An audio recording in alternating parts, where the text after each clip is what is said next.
오늘 이렇게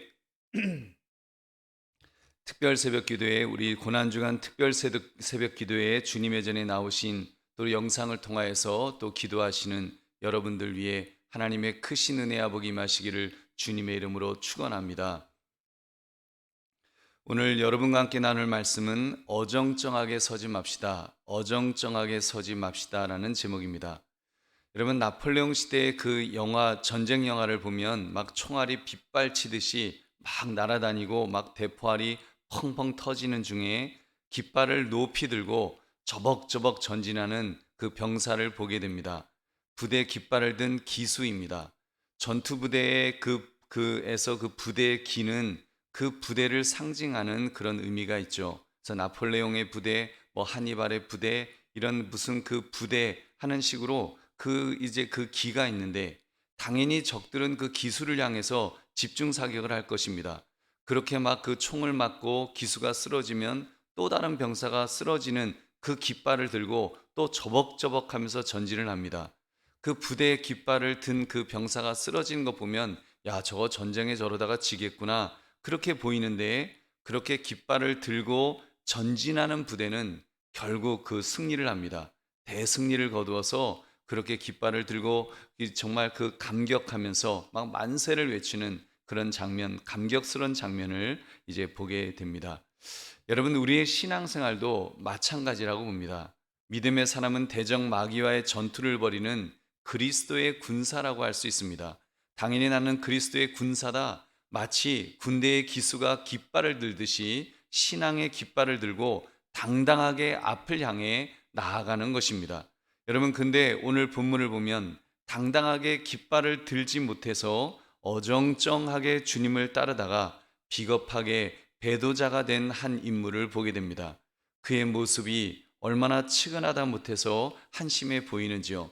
여러분, 오늘 말씀 어정쩡하게 서지 맙시다라는 제목을 가지고 우리가 주님을 따르는데 어떤 자세를 취할 것인가를 결단하시는 이 새벽 되시기를 주님의 이름으로 축원합니다. 오늘 본문은 여러분이 너무나도 잘 아시는 내용입니다. 예수님께서 내가 십자가에서 이제 죽어야 되리라 이제 말씀하셨을 때, 예수님, 모두가 예수님을 버릴지라도 나는 예수님 버리지 않겠습니다, 호언장담했던 여러분, 그 베드로, 예수님이 체포되실 때 이제 그 재판 받을 때 그가 작은 여종 앞에서 어떻게 예수님을 부인했는지, 그것도 3번씩이나 그 배도했는지를 보여주는 본문입니다. 기독교 역사에서 사실 감추고 싶은 아주 부끄러운 그런 장면입니다. 근데 복음서 기자는 그 부끄러운 장면을 가감없이 기록하고 있습니다. 베드로가 여종 앞에서 내가 그를 알지 못하노라, 또 다른 사람이 또 보고 너도 그 도당이라 하니까 이 사람아 나는 아니로다, 그리고 시간까지 이제 기록하는 거예요. 59절을 보니까 1시간쯤 있다가 또 한 사람이 장담하이르되 이는 갈릴리 사람이니 참으로 그와 함께 있었느니라, 이 사람아 나는 내가 하는 말을 알지 못하노라. 여러분, 이렇게 계속 말하는 거예요. 여러분, 이 상황에 대해서 마태는 마태복음에서 저가 저주하며 맹세하여 가로되 내가 그 사람을 알지 못하노라, 이렇게 기록하고 있습니다. 여러분, 얼마나 부끄러운 일인지요. 모두 버릴지언정 나는 버리지 않겠습니다, 그렇게 용기 있게 그렇게 말했던 베드로가 이렇게 배교하는 그 일을, 그것도 3번씩이나 할 수 있는 것일까요? 여러분, 거기다 저주까지 했다니 이게 할 말을 잃습니다. 그런데요, 여러분, 인간은 자기의 이익 앞에서 또는 그 생명의 위협을 받고 있다는 그런 두려움에 사로잡히게 되면 이렇게 비겁해질 수 있습니다. 이기적일 수 있습니다. 그렇다면 여러분, 어떻게 해야 될까요? 어떻게 비겁해지지 않도록 우리가 우리 자신을 지킬 수가 있을까요? 여러분, 오늘 그 답을 누가복음 오늘 본문 54절 55절에서 우리가 찾을 수가 있습니다. 예수를 잡아 끌고 대제사장의 집으로 들어갈새 베드로가 멀찍이 따라가니라. 사람들이 뜰 가운데 불을 피우고 함께 앉았는지라. 베드로도 그 가운데 앉았더니. 여러분, 두 단어가 있어요. 멀찍이 따라갔다는 그런 말이 있고 그 가운데 앉았다는 이 두 말이 나옵니다. 베드로가 멀찍이 따라갔다. 여러분, 멀찍이라는 말은 거리를 두고 따라갔다는 그런 것입니다. 거리를 둔다라는 말이 무슨 뜻입니까? 그 거리를 둔다는 것은 사실 두 마음을 품기 시작했다는 것입니다. 전폭적으로 자기 몸을 던져서 충성하려는 것이 아니라 거리를 두고 따라가다가 유리하면 몸을 던질 것이고 이제 불리하면 슬쩍 도망가겠다고 하는 이 마음이 숨어 있는 것이죠. 베드로는 그렇게 행동한 것입니다. 베드로는 지금 예수님을 따라가기는 했지만 자기가 예수님의 제자임을 밝히고 있지 않았습니다. 예수님의 제자가 아닌 척, 청중인 척, 그냥 이렇게 그냥 그 집에 몰려있던 사람들 중 한 사람인 척 하면서 멀찍이 거리를 두고 예수님을 쫓았습니다. 그리고 이어지는 행동은 사람들이 뜰 가운데 불을 피우고 함께 앉아 있었는데 베드로도 그 가운데 앉아 있었습니다. 물론 베드로도 뭐 사람인데 섞여 앉아 있을 수 있겠죠. 그러나 여러분 그 자리가 어떤 자리였습니까? 그 무리들은 그리스도를 배척하는 세상을 그 대표하는 그런 사람들이었습니다. 지금 예수님을 배척하는 그런 사람들을 대표하는 거예요. 그래서 예수님을 십자가형의 죄를 뒤집어 씌워서 이제 죽이려고 모여 있었던 그런 자들이라는 것입니다. 그러게 볼 때 그 자리는 베드로가 앉아 있어서는 안 될 자리였습니다. 차라리 예수님께서 체포되었을 때 뭐가 뭔지 모르는 상황에서 두려워 도망갔던 제자들처럼 차라리 도망이라도 갔었어야죠. 도망쳐서 홀로 하나님께 간절히 기도하면서 하나님의 응답과 지혜를 구했어야 했습니다. 근데 베드로는 나름 자존심이 있었을 것입니다. 내가 그래도 예수님을 배신하지 않겠다고 하는 사나이인데 내가 도망갈 수 있는가? 자기 어떤 인간적인 힘을 의지했을 것입니다. 그러나 신앙적으로 고백할 용기는 없었던 것이죠. 그러니까 이것도 저것도 아닌 어정쩡하게 멀찍이 거리를 두고 예수님을 쫓았고 바로 예수님을 죽이려는 자들 그 한가운데 앉아서 어정쩡하게 눈치를 보고 있었던 것입니다. 여러분이 얼마나 서글픈 모습인지요. 여러분 결국 어떻게 되었습니까? 아까 말씀드린 것처럼 복음서 기자들이 그렇게 자세하게 기술할 정도로 너무나도 명확하게 예수님을 부인했습니다. 만인들 앞에서 예수님의 수제자가 그 자리에서 배교하는, 여러분 정말이지 기독교 역사의 가장 부끄러운 모습을 보였던 것입니다. 여러분 이 얼마나 용기 있는 척했던 베드로의 그런 아이러니한 그런 민낯인지요. 우리 사랑하는 성도들이요, 우리는 오늘 말씀을 통해서 이 한 가지를 결단해야 됩니다. 주님의 십자가 앞에서 나는 어떤 자세로 설 것인가? 나는 어떤 자세로 서 있을 것인가? 어제처럼 여러분 배신의 자리, 확실하게 예수님을 배반하는 자리에 서면 절대로 안 되겠지만 또 오늘 본문, 오늘 베드로처럼 또 어정쩡하게 서는 것 역시도 그래서는 안 될 것입니다. 여러분 베드로가 섰던 이 어정쩡한 자세가 어쩌면 이 자세가 가룟 유다가 섰던 배신의 자리보다 더 위험한 자리가 아닐런지요. 여러분 어정쩡하게 서 있는 것 어찌 보면 아무 문제가 없는 듯 그렇게 보일 수 있습니다. 여러분 실제 아무 문제가 없을 수도 있어요. 언제까지요? 문제가 제기되기 전까지는 그냥 어정쩡하게 그냥 아닌 척 그냥 안 보이는 척 여러분 어정쩡하게 서 있는 것, 자기의 신앙을 감추고 그냥 어정쩡하게 서 있는 거는 그럴 수도 있지, 그렇게 신앙생활 할 수도 있지 생각할 수 있어요. 문제 제기가 되지 않는 한 그래도 괜찮을 것 같아요. 근데 여러분 신앙생활하는 것은 어정쩡하게라도 문제만 생기지 않으면 괜찮은 그런 삶이 결코 아닙니다. 왜요? 여러분 우리는 하나님 앞에서도 안 되고 또 우리의 그런 어떤 처지도 안 돼요. 하나님 앞에서도 안 돼요. 여러분 하나님은 외모를 보지 않으시고 중심을 보시는 분이라고 했습니다. 여러분 사무엘상 16장 7절 여호와께서 사무엘에게 이르시되 그의 용모와 키를 보지 말라. 내가 이미 그를 버렸노라. 내가 보는 것은 사람과 같지 아니하니 사람은 외모를 보거니와 나 여호와는 중심을 보느니라 하시더라. 아멘.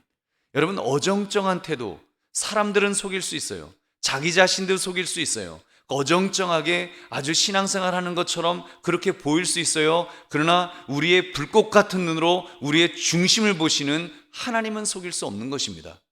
이미 하나님 앞에서 우리는 실패한 거예요. 하나님 앞에서 이미 배도한 것입니다. 여러분 하나님은 속일 수 없기 때문에 우리가 그렇게 어정쩡한 태도가 여러분 용납될 수 있는 것이 아니라는 말입니다. 그리고 여러분 사단 마귀가 우는 사자처럼 삼킬자를 찾기 때문에 그냥 넘어가지 않을 것입니다. 베드로처럼 말입니다. 베드로를 그냥 두었나요? 여종이 와서 그러는 거예요. 너가 그와 함께 있었던 자다. 여러분, 여종이 무슨 힘이 있는 사람입니까? 기소권이 있습니까? 수사권이 있습니까? 정말이지 아무 힘이 없는 종일 뿐이었습니다. 더구나 그 당시 증인의 자격도 부여되지 않았던 종 중에서도 여종이었어요. 작은 여종이었습니다. 근데 여러분, 사단은요, 그런 아주 보잘것없는 사람을 통해서도 공격할 수 있는 거예요. 복싱 선수가 잽을 날리듯이 잽 툭툭툭 세 방 치니까 그냥 쓰러지는 거예요.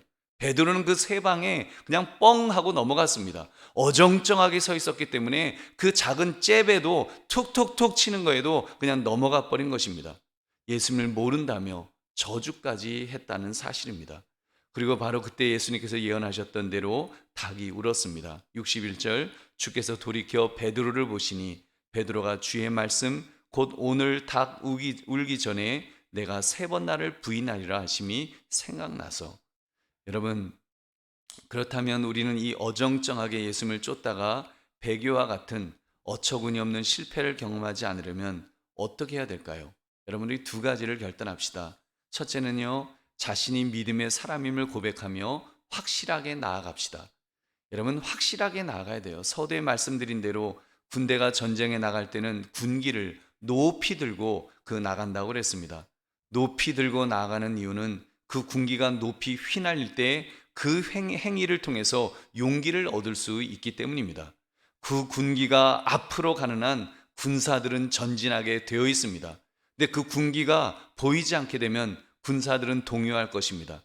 더구나 그 군기가 후퇴한다, 당연히 군사들도 엄아뜨거라 도망가기 시작할 것입니다.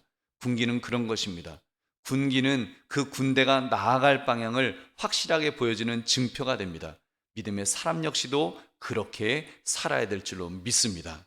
여러분, 기억합시다. 주님께서 라오디게아 교회를 향해서 내가 차지도 아니하고 뜨겁지도 아니하도다, 내가 차든지 뜨겁든지 하기를 원하노라 경고하셨습니다. 무슨 말씀입니까? 어정쩡하게 믿지 말라는 것입니다. 어정쩡한 자세로 서 있지 말라는 것입니다. 주님은 아시기 때문에. 사람들은 속일 수 있고 자기 자신도 속일 수 있겠지만 우리 주님은 속일 수 없습니다. 주님께서 엄중하게 경고하셨습니다. 요한계시록 3장 16절, 내가 이같이 미지근하여 뜨겁지도 아니하고 차지도 아니하니 내 입에서 너를 토하여 버리리라. 아멘. 토하여 버리리라. 토한다라고 말씀하셨습니다. 어쩌면 이미 베드로가 그 배신하기 전에, 이미 베드로가 그렇게 예수님을 부인하기 전에 그의 멀찍이 어정쩡하게 쫓아가던 그 모습만으로도 이미 예수님은 토하여 버릴 것 같은 그런 안타까운 마음이 있지 않으셨을까요? 우리 사랑하는 성도들이여, 그렇다면 고난주간을 맞이한 지금 나는 어떤 자세로 서 있는가요? 여러분, 직장에서 혹시 여러분은 어떤 자세로 서 있는 것입니까?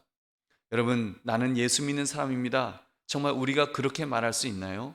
나 예수 믿는 사람이라고. 요즘 같은 때 더군다나 코로나로 교회 예수 믿는 사람들 왜 이러냐 막 그런 얘기할 때 나 예수 믿는 사람이야, 나 교회 다니는 사람이야, 여러분, 우리가 당당하게 말할 수가 있는지요? 학교에서 아이들이 막 이럴 때 정말 당당하게 나 예수 믿는 사람이야, 나는 교회 다녀, 나 한강교회 교인이야, 이렇게 우리가 당당하게 말할 수가 있느냐는 말입니다. 여러분, 정말 그럴 때 우리가 당당하게 나 예수 믿는 사람이라고 말할 수 있는 사람, 그 사람이 하나님이 기뻐하시는 사람인 줄로 믿습니다. 여러분, 브리스가와 아굴라 부부를 아시죠? 사도 바울이 이렇게 칭찬했어요. 로마서 16장 4절에 그들은 내 목숨을 위하여 자기들의 목까지도 내놓았나니 나뿐 아니라 이방인의 모든 교회도 그들에게 감사하느니라. 브리스가와 아굴라가 사도 바울을 위해서 자기들의 목까지도 내놓았다고 했습니다. 무슨 말입니까? 사도 바울이 무슨 조직 보스쯤 돼갖고 그에게 충성했다는 말인가요? 여러분, 아닙니다. 사도 바울이 하나님의 종이었기 때문에, 복음 증거자였기 때문에 하나님을 위해서 목숨까지도 내어놓았다는 그런 의미인 것입니다. 여러분, 그런 자세, 어정쩡한 자세가 아니라 목숨까지도 내어놓는 자세, 여러분, 그 자세가 필요한 줄로 믿습니다. 여러분, 그렇게 할 때 힘을 하나님께서 주실 줄 믿으시기 바랍니다. 여러분 잘 아시죠? 사드락 메삭 아벳느고, 그들은 하나님의 깃발을 높이 들었던 그런 사람들입니다. 바벨론 왕 느부갓네살이 금신상을 세워놓고 이스라엘에서 포로로 끌고 왔던 그 새 청년들을 겁박했습니다. 지금 황제가 겁박하는 거예요. 금신상에게 절하지 않으면 풀무불에 전부 던져 죽여버리겠다. 그때 그들이 하나님의 깃발을 높이 들었습니다.